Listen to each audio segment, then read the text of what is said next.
Hello, good morning students. Today we have start topic types of immunity.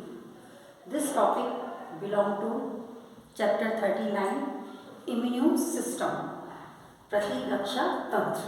Clear?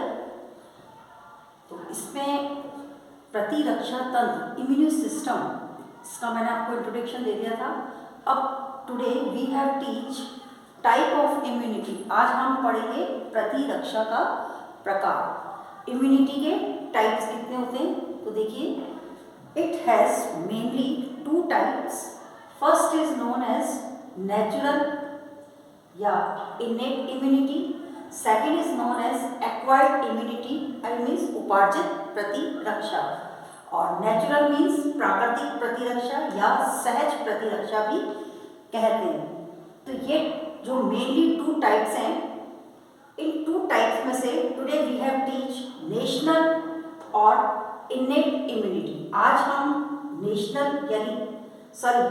Natural या प्राकृतिक प्रतिरक्षा पढ़ेंगे. Natural यानी प्राकृतिक प्रतिरक्षा. अब ये जो प्राकृतिक प्रतिरक्षा जो है, मैं इसका थोड़ा आपको मीन बताऊंगी क्या है. फिर हम इसके 4 टाइप्स पर आएंगे कि इसके भी मेनली 4 टाइप्स होते हैं. और ये 4 टाइप्स जो है मैंने यहाँ बोर्ड पर लिखे हुए हैं. फिजिकल बैरियर, शारीरिक अवरोध, कॉम्प्लीमेंट सिस्टम पूरक तंत्र, सेलुलर फैगोसाइट्स बैरियर, भक्षकाणिक अवरोध, और 4th है इन्फ्लेमेटरी बैरियर्स या साइटोकाइनिन बैरियर प्रभाव अवरोध. क्लियर? तो आज हमारा टॉपिक जो है ये नेचुरल पे ही चलेगा, प्राकृतिक प्रतिरक्षा. ये जो प्राकृतिक ये प्रतिरक्षा जो है ये आपके क्या होती है, पहले इसके बारे में हम जानेंगे कि एक व्यक्ति स्वयं को विभिन्न प्रकार के हानिकारक और बीमारी पैदा करने वाले सूक्ष्म जीवों से कई प्रकार के प्रभावकारी क्रियाविधि द्वारा बचाता है. यानी जो पर्सन जो है, व्यक्ति जो है, अपने आप को हार्मफुल, हानिकारक और बीमारी पैदा करने वाले जो सूक्ष्म जीव होते हैं, पैथोजेंस जो होते हैं, उनसे उनके जो प्रभावकारी उनसे जो बीमारियां फैलती हैं, तो अपने प्रभावकारी क्रियाविधि द्वारा बचाता है. तो इन क्रियाविधि को सहज या प्राकृतिक प्रतिरक्षा कहते हैं. सबसे पहले तो आपको ये जानना है, firstly you have known what you mean natural या इनेट इम्यूनिटी. प्राकृतिक प्रतिरक्षा क्या होता है, तो ये क्लियर होगा आपका. प्राकृतिक प्रतिरक्षा क्या होता है, यानी व्यक्ति जो है स्वयं को विभिन्न प्रकार की हानिकारक और बीमारी पैदा करने वाले सूक्ष्म जीवों से कई प्रकार के प्रभावकारी क्रियाविधि द्वारा बचाता है. और इन क्रियाविधि को हम प्राकृतिक प्रतिरक्षा कहते हैं. यह प्रतिरक्षा जन्निक होती है, जीवों में जन्म से ही प्राप्त होती है और अवरोधों से भी प्राप्त होती है. तो शरीर में रोग कारक के प्रवेश को रोकती है ये प्रतिरक्षा. तो इस प्रकार प्रतिरक्षा या रोधक क्षमता जो है मुख्यतः 4 प्रकार की होती है.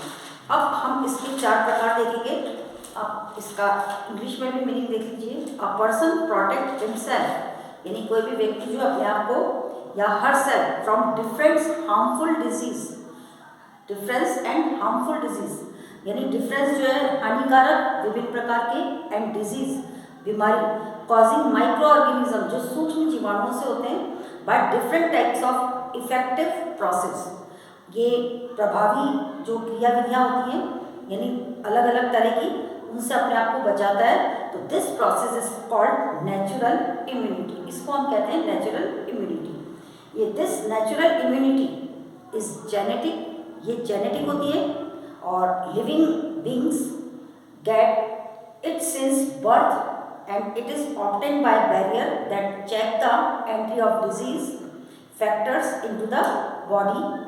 इन this type of immunity or barrier capacity mainly has 4 types of factor.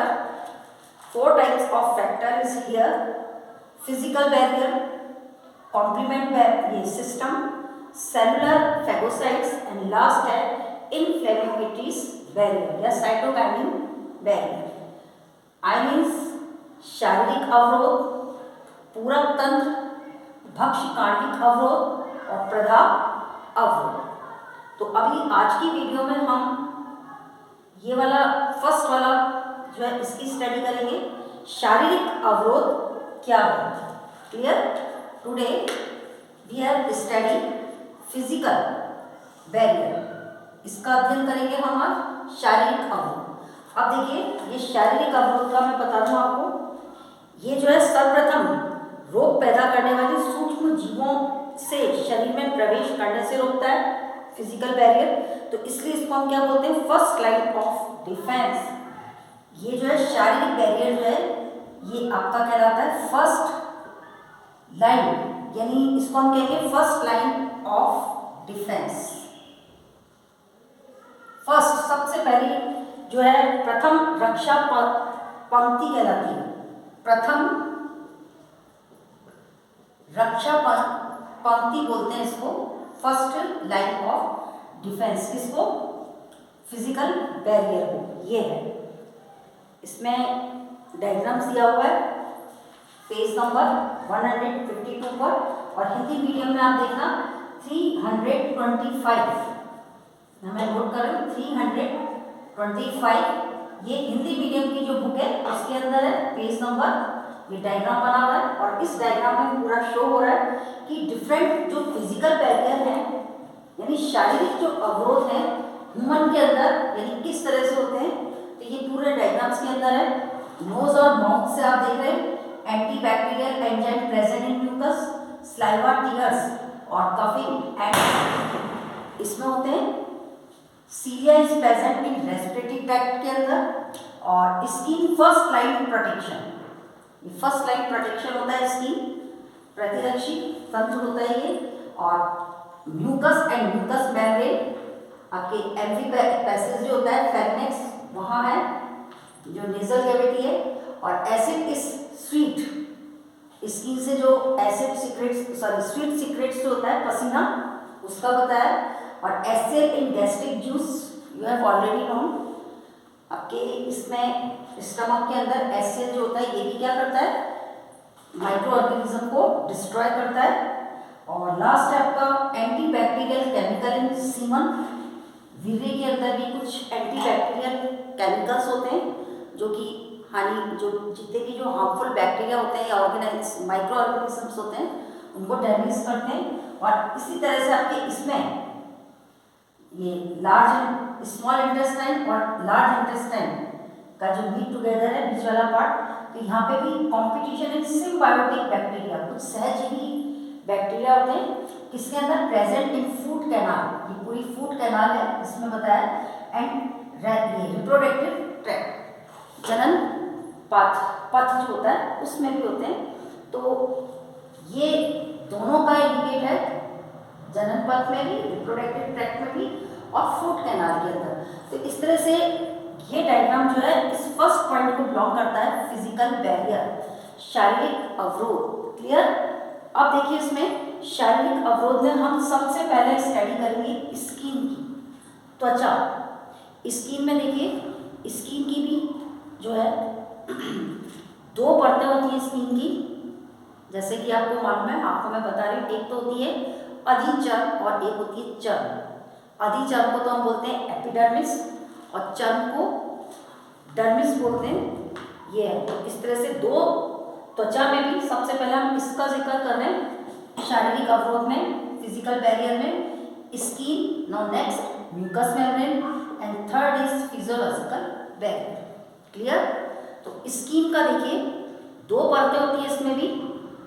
Thin परत जो होती है, आउटर मोस्ट लेयर होती है, these are known as epidermis, and inner layer जो होती है वो थिक होती है। अब ये जो ऊपर की जो लेयर है, आउटर लेयर तो थिन है और इनर लेयर जो है वो थिक होती है, these are known as dermis. उसको हम क्या कहते हैं? डर्मिस कहते हैं। अब एपिडर्मिस क्या होती है ये पहले मैं आपको बता दूं। उपकला कोशिकाओं की कई परतों से मिलकर बनी होती है, यानी एपिडर्मल लेयर से बनी होती है। और इसकी सबसे आउटर लेयर जो है, एपिडर्मल लेयर जो है, वो डेड सेल्स की बनी हुई होती है, मृत होती है। यह टफ यानी सख्त परत लेयर होती है और हाइड्रोफोबिक होती है, जल विरागी। और किसकी बनी हुई होती है? केराटिन नामक प्रोटीन की, जिससे रोगाणु भेद नहीं पाते। जो पैथोजेंस जो है दे आर नॉट पेनिट्रेट, यानी which can not be penetrate by pathogens, यानी कोई भी रोग कारक जो है इस लेयर को एपिडर्मिस को भेद नहीं पाते। Why? Because it is made up of keratin protein. Clear? यहाँ शॉर्ट क्वेश्चन अराइज हो सकता है, ध्यान रखना कि जो पैथोजेंस जो है इसका क्या रीजन है बॉडी के अंदर ना घुसने का या पेनिट्रेट करने का, केराटिन नामक प्रोटीन से मेड अप ऑफ होना किसका? एपिडर्मिस का। ये है।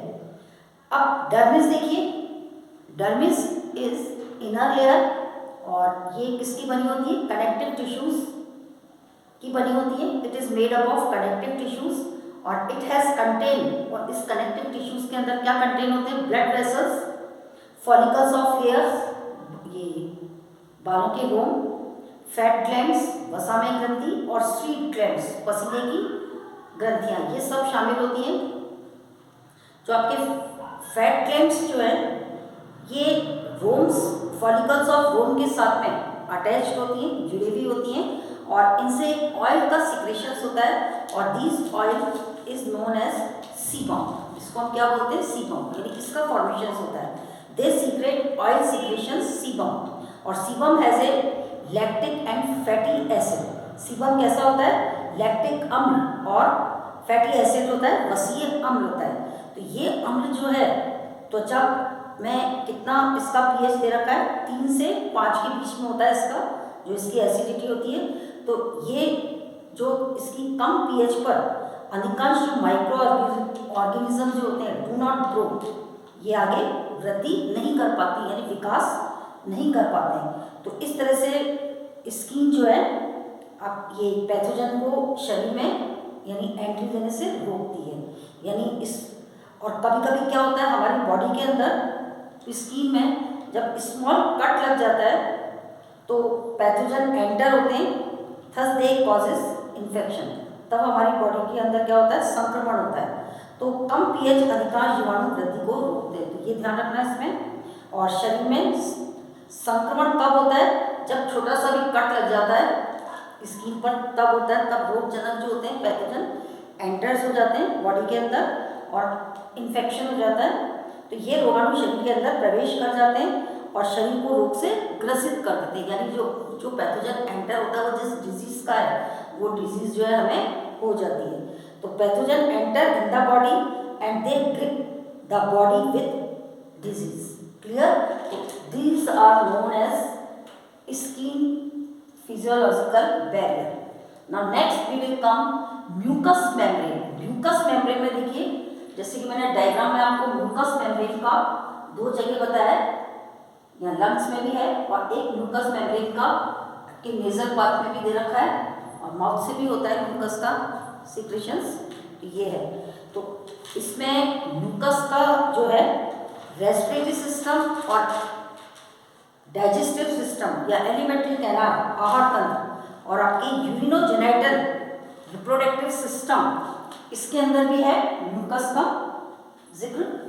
तो ये तीनों जो सिस्टम जो है इनके विभिन्न भागों में पथ पर एपिथेलियम मेम्ब्रेन की एक परत होती है और ये परत एक रक्षी श्लेष्मा परत जिसको हम बोलते हैं प्रोटेक्टिव म्यूकस लेयर से घिरी रहती है। और यदि कोई रोगाणु इस पथ पर आ जाता है तो वह रक्षी श्लेष्मा परत में फंस जाता है, गेट स्टक, फंस जाता है। और उपकला की परत जो होती है यानी एपिथेलियम की जो ये लेयर जो होती है ये इसकी बार बार आपके मतलब नवीनीकरण होता रहता है, इसका रिन्यूअल होता रहता है, जिससे श्लेष्मा परत में फंसे हुए रोगाणु का विकास या निष्कासन हो जाता है, बाहर निकल जाते हैं ये। तो इस तरह से म्यूकस मेम्ब्रेन जो है पैथोजेंस को एंटर होने में क्या करती है? इम्यूनिटी प्रोवाइड करती है, तो अंदर नहीं जाने देती। तो श्वसन तंत्र के पथ में अब ऐसे रेस्पिरेटरी जो ट्रैक है उसमें भी एपिथेलियम्स की लेयर होती है और उस एपिथेलियम्स की लेयर के अंदर एक और स्ट्रक्चर्स प्रेजेंट होता है, these are known as cilia. उसको हम क्या कहेंगे? Cilia. Cilia is present in respiratory tract और ये सीलिया भी क्या करता है? पैथोजन को क्या कर लेता है? स्टक कर लेता है, फांस लेता है, अंदर नहीं जाने देता। तो ये भी ध्यान रखना कि सीलिया जो है ये आपके पार्ट ऑफ रेस्पिरेटरी सिस्टम में और इसमें भी पैथोजेंस जो होते हैं, रोगाणु जो होते हैं या माइक्रो ऑर्गेनिजम्स जो होते हैं वो बाहर निकल जाते हैं, अंदर नहीं जा पाते। और म्यूकस मेम्ब्रेन की एपिथेशियल सेल्स जो होती है ये सामान्य, जिसमें सामान्य जीवाणु पाए जाते हैं, वो लाभदायक होती है। और ये जो है जीवाणु आपके जो बॉडी के अंदर जो म्यूकस के अंदर होते हैं और पैथोजेंस जो है, इन दोनों में क्या होता है, कंपटीशन होता है। तो जिस पर कंपटीशन में अगर आपके ये जो बॉडी के अंदर के जो ये बेनिफिट्स वाले जो है लाभदायक जीवाणु जो है, अगर ये जीत जाते हैं तो हम लोग मतलब हमें रोग नहीं होता, we are not causes any disease. और यदि कंपटीशन में ये हार जाते हैं तो पैथोजेंस जो है हमारी बॉडी के अंदर प्रवेश कर जाते हैं। तो इस तरह से म्यूकस मेम्ब्रेन के अंदर, और ये कार्य कौन करता है, कंपटीशन का, प्रतिस्पर्धा का कार्य करता है आपके म्यूकस में प्रेजेंट एक एंजाइम्स है। और उस एंजाइम्स का नाम मैं बता रही हूँ, ध्यान रखना प्लीज, लाइसोजाइम एंजाइम्स ये होता है। ये लाइसोजाइम एंजाइम्स आपके टीयर्स में, आंसुओं में, इनमें भी होता है। तो ये क्या करता है, बैक्टीरिया को किल करता है, मार देता है। तो इस तरह से म्यूकस मेम्ब्रेन्स जो है ये भी हमारी बॉडी को पैथोजन से क्या प्रोवाइड कर, क्या मतलब प्रदान करती है, इम्यूनिटी। नाउ लास्ट है फिजियोलॉजिकल बैरियर, ये बैरियर शारीरिक स्त्राव।